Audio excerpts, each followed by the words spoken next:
Nicholas, where did you get the idea for this movie? This movie came about from a lot of different sources, kind of like all my novels. When I first started writing, this was my sixth novel, and I had written novels about 20-year-olds. I'd had an 80-year-old. I'd had teenagers. I'd had someone in their 30s. I had yet to do some people in their 40s and 50s, and so I said, I really should write a love story about that. This whole something dealing with second chances is very interesting to me because, they're at that age now when they have both children and older parents that they might be worrying about. So they're being pulled from these both sides, and I just wanted to explore whether you could fall in love, a second time with all of these other things. So, so that's really the inspiration. And then from there, of course, then you just start.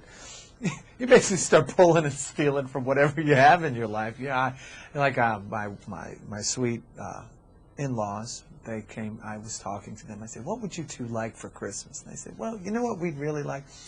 We'd like our names in a book." So that is Paul and Adrian. This was their Christmas gift that year. And then I said, "Well, where should I set this?" And of course I draw back to my own life. And my wife and I met at the beach, and we fell in love in a course of a week. So I said, well, let's put that in there and see how it works. And just after that, you just kind of put it all together.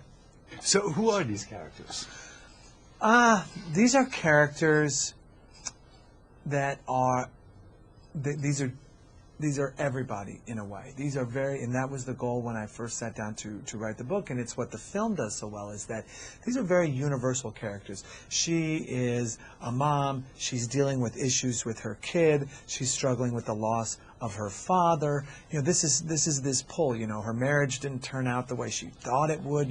She's kind of someone who said, here were the rules that everybody told me to play by in life. So I played by all these rules, and if I did that, why is my life now not what I thought it would be?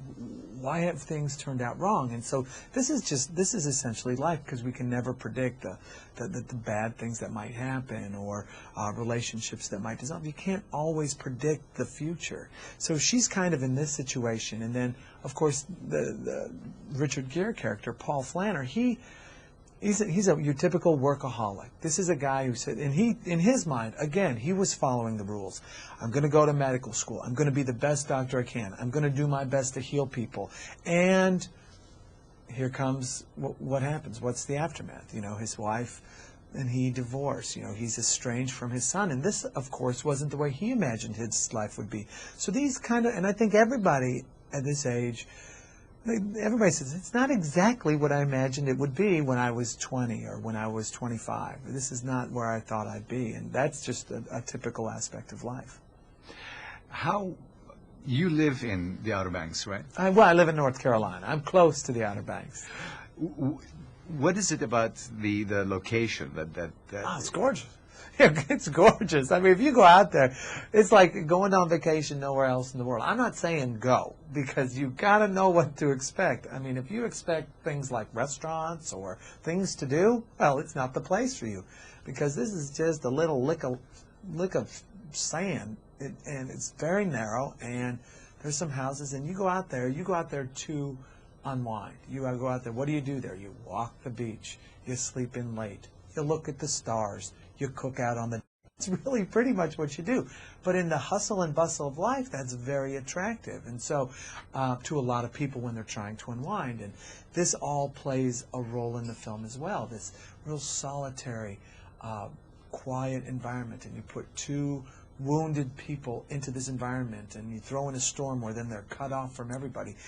The location itself, the inn, almost becomes its own character. And And you're kind of left with the feeling, could this have happened anywhere else, and why?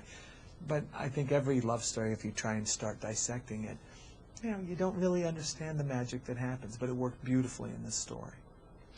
How do you feel when a screenwriter comes and writes all over your novel? I think it's great. Look, I'm not doing it. They're just... I think it's good. Yeah, everyone says, well, what's a movie? What's that like? I said, a movie is like a great big commercial about my career. That's what I say. And I don't mean that, but I can say that because I've been very blessed. Denise Denovi is the producer of this film. She also did A Walk to Remember and Message in a Bottle. A different studio did The Notebook. But these have all been very faithful adaptations. They've been beautifully shot. The directors that involved in each and every one of these projects have cared, and they could not have gotten a better director for this type of film for Nights in Rodanthe. It was just, it was beautiful. It was almost, when I walked out of it after seeing it the first time, I was struck. My first thought was that it has been a long time since I've seen a movie like that. This harkens back to this glorious age of filmmaking when directors had the ability and actors and actresses had the ability to really bring you through this evolution of emotions without these shortcuts that are so prevalent in other films. What would you say is how do you explain your success? What have you connected with? How do I explain? I don't know. Maybe I can write okay. I think that's probably some of it. I've worked with great people. I tend to write stories that people like to read, I guess. And look, I'll be honest, I've had more than my fair share of luck. Nights in Rodanthe, having Denise again, this is kind of luck, and it doesn't happen to everybody. So it's a multitude of factors. I don't know. Are you exploring love over and over again from film to film, or novel to novel, rather? Both novel to novel and film to film. That is what I set out to do. I really try to write. When I sit down, I kind of have an idea of a different concept associated with love. The Notebook was about everlasting love, and Message in a Bottle was love after loss, and A Walk to Remember was first love. Well, this is a second chance at love.